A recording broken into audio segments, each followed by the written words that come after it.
O empate do Grêmio com o Ipiranga em Erechim foi uma verdadeira volta ao passado.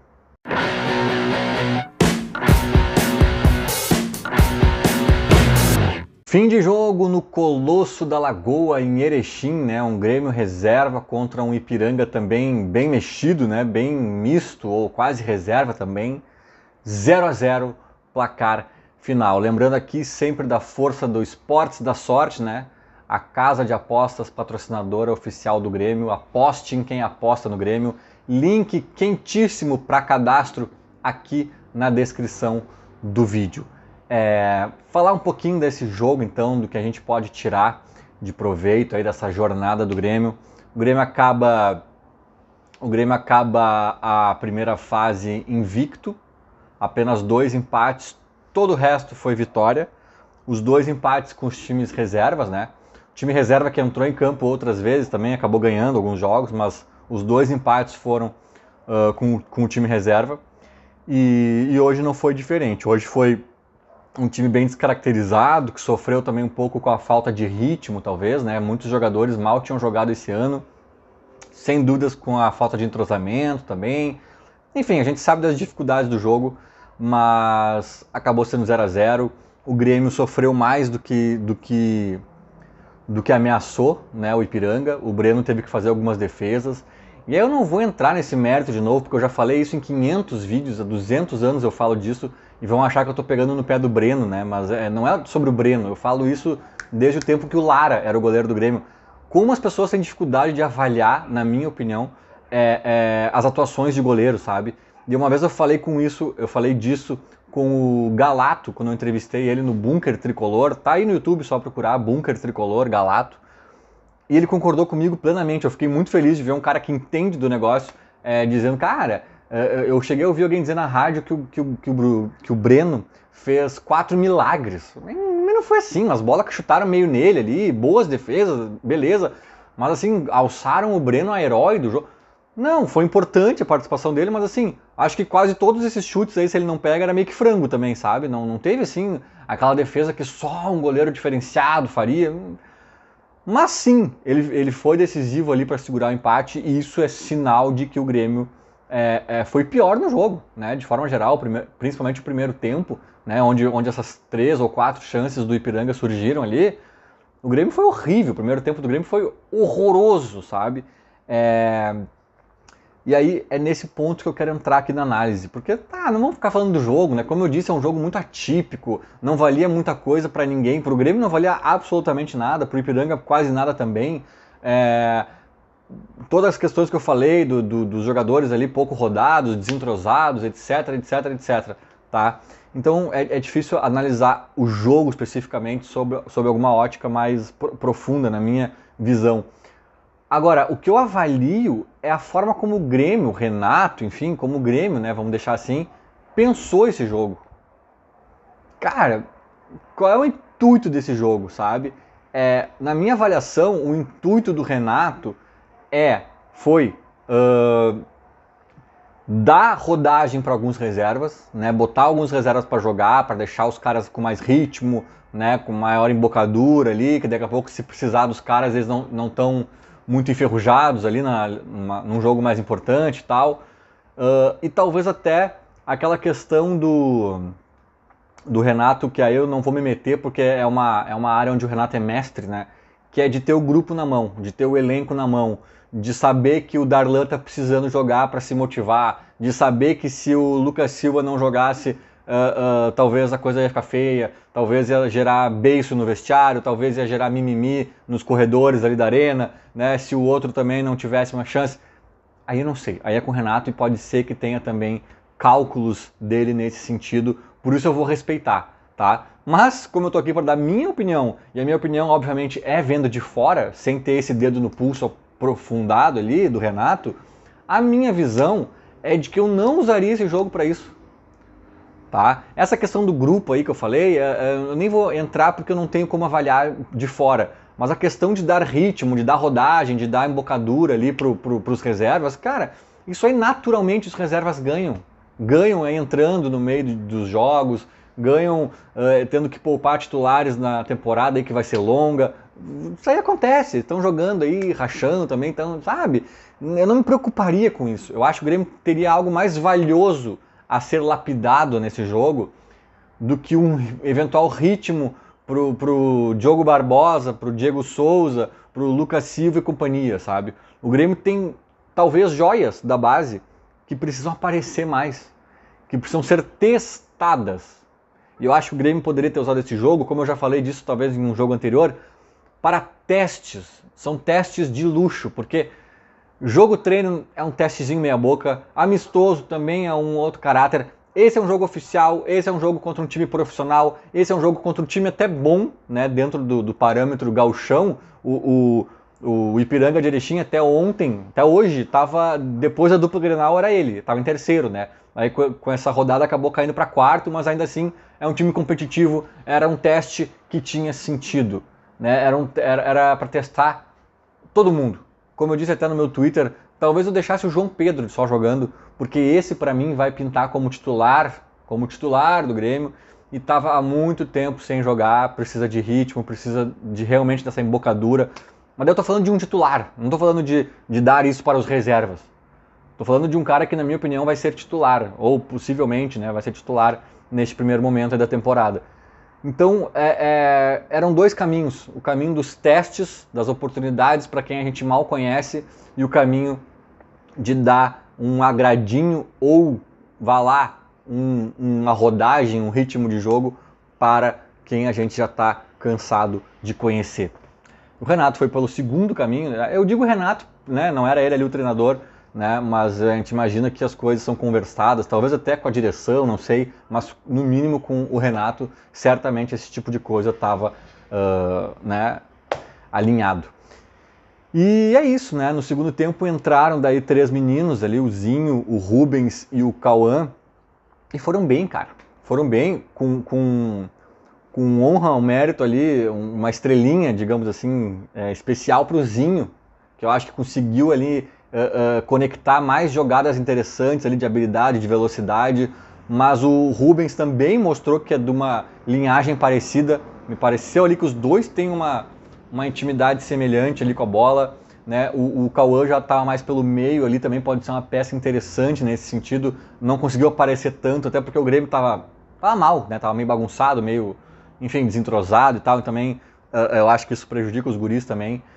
Mas aí entraram depois, só no segundo tempo, sabe? E aí as outras duas substituições do Renato foram já na retinha final do jogo, sabe? Tipo, aos 40, eu acho. Não me lembro agora, mas eu sei que foi num tempo avançado do segundo tempo, assim. Aí o Renato faz mais as outras duas substituições. Cara, tipo, eu teria entrado nesse jogo com essa gurizada toda, sabe? Daqui a pouco, assim, beleza, vai ser o Breno, que já é experiente, vai ser o Lucas Silva, vai lá, para ter ali um cara também no meio do campo dando uma experiência, e como eu disse no outro vídeo, né, o Lucas Silva, para mim, estaria à frente do Thiago Santos, se for para usar um desses cascudos aí, né, mais rodados. E beleza, o Diego Souza também, não tem centroavante, eu acho, não sei se tem algum guri da base que faça exatamente esse papel ali, e o Diego Souza também para ver como é que ele tá, e né, o reserva imediato do Soares, vá lá. Agora o resto, cara, por que a gente jogou com o Diogo Barbosa? A torcida do Grêmio tem uma dúvida de longa data, já dá para se dizer longa data, se esse Cuiabano aí vai ser nossa solução ou não. Será que o Grêmio já tem a conclusão que não é, que ele é horrível, que não serve? Mas baseado em quê, né? O guri, não sei, é meio que mistério ainda, sabe? E mesmo, beleza, tá, o Cuiabano não é bom, não é pra Grêmio e tal. Vai ser pior que o Diogo Barbosa, sabe? Eu fico nessas dúvidas, assim, sabe? Esses guris todos ali que entraram bem, se tivessem jogado o jogo inteiro, talvez pudessem até ter feito coisas diferentes na partida, sabe?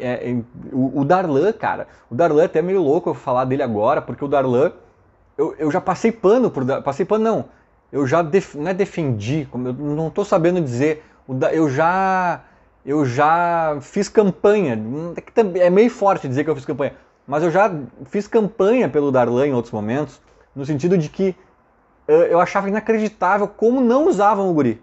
Cara, o guri não era usado. Uma época, o próprio Renato, eu acho, né? saía alguém do meio de campo, ele botava o Tassiano. Aí saía o Tassiano, ele botava um zagueiro improvisado de meia. Aí saía não sei o que, ele botava um massagista. Cara, eu tô lembrando que eu fiz um vídeo até com essas piadinhas, assim. O Darlan não entrava, cara. O Darlan não era opção em hipótese nenhuma. Pra mim ficava um pouco claro, daí eu dizia, cara, deixa a gente ver o guri um pouquinho mais, sabe? Ele jogou 1 ou 2 jogos ali, até não foi tão mal, até foi meio bem num, mais ou menos no outro e tal. Aí daqui a pouco, é claro, o guri dá umas derrapadas, vai mal no outro jogo e tal, e começou a perder chance. E eu lembro que eu dizia, mas o André, o centroavante, ficou 1 ano e meio jogando mal, o fulano de tal ficou 2 anos, o outro ficou 6 meses, agora o Darlan não pode ir mal 2 jogos que some. Eu lembro que eu falava coisas assim pro Darlan, cara. Só que aí, né, eu acho que eu entendi, e eu acho que faz sentido isso, que o Grêmio começou a ver, cara, o Darlan não vai brilhar como a gente imaginou. E aí o Grêmio começou a deixar ele de lado, né, os técnicos, sei lá, a comissão técnica, direção, sei lá. E aí o Darlan, cara, eu acho que ele foi pro Juventude, não conseguiu jogar, né, ele ficou na reserva do Juventude.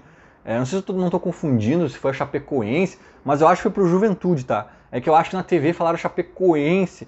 Eu não sei se ele foi pro Chapecoense depois, ou se a TV se enganou, mas eu lembro que ele foi pro Juventude, um Juventude rebaixado, ele não conseguiu fardar, não conseguiu ser titular desse time.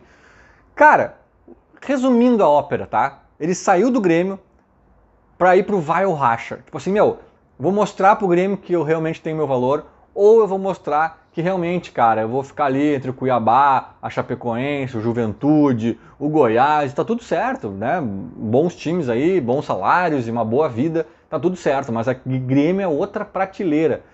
E ele saiu e cara, não mostrou que estava na prateleira do Grêmio. Ele não conseguiu se firmar na prateleira desses times que eu citei agora.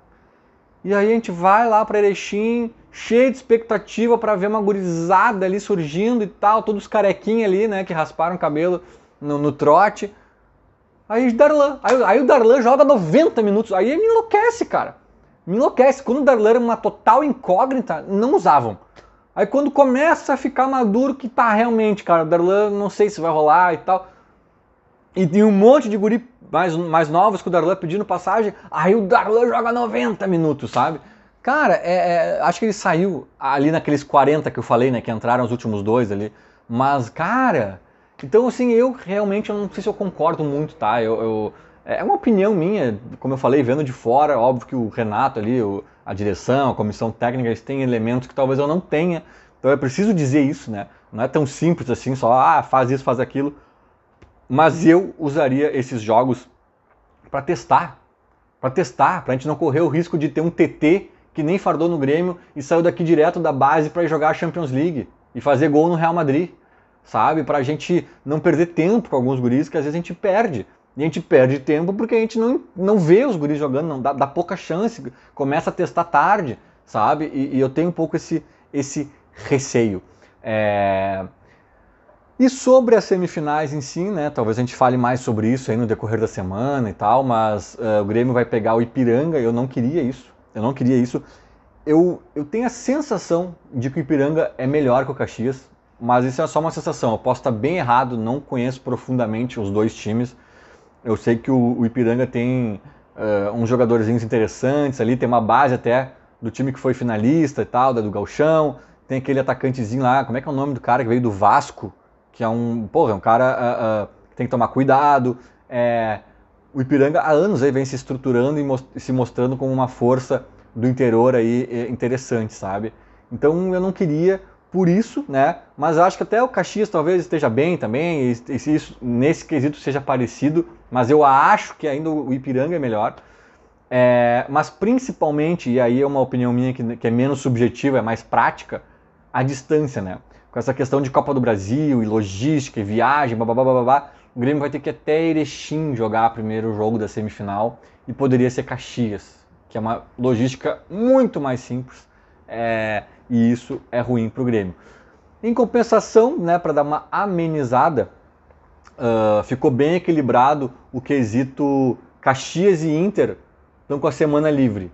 Grêmio e Ipiranga têm compromissos no meio ali das semifinais do Gauchão. O Ipiranga também tem Copa do Brasil, também está envolvido em outros jogos ali. Então, isso é o lado bom, né? Pelo menos a gente também pega um Ipiranga que está em outra batida ali, em outro desgaste, em outra, enfim. Então isso dá uma amenizada, mas obviamente que não ajuda em nada a logística do Grêmio. Acho que era mais ou menos isso, né? De forma geral, uma campanha brilhante do Grêmio, 2 empates e o resto vitórias, mesmo jogando com os reservas em alguns jogos. Uma primeira fase histórica do Grêmio, né? Encerra com 29 pontos, se eu não estou enganado, e vai resolver tudo em casa. Semifinais, se passar, pegando quem pegar, também a grande final será na Arena, né? Parece que os pontos continuam contando nas semifinais e nas finais, mas acho que ninguém mais busca o Grêmio. Tipo assim, se o Grêmio empatar as duas contra o Ipiranga de Erechim, faz mais 2 pontos. Se o Inter ganhar as duas do Caxias, né, faz 6, né? E isso pode chegar no momento que, opa, agora o Inter vai decidir em casa, mas pela distância dos dois times, não sei se isso é possível. Talvez só com uma combinação muito... Eu poderia calcular agora, mas eu não tô afim. Calculem vocês aí. Num outro vídeo eu venho com essa resposta. Mas eu sei que o Grêmio está bem folgado nesse sentido. E ou é matematicamente impossível, ou é matematicamente improvável que não decidamos tudo na Arena. Mérito nosso, mérito do Grêmio. Feito? Era mais ou menos isso. Falou, abraço.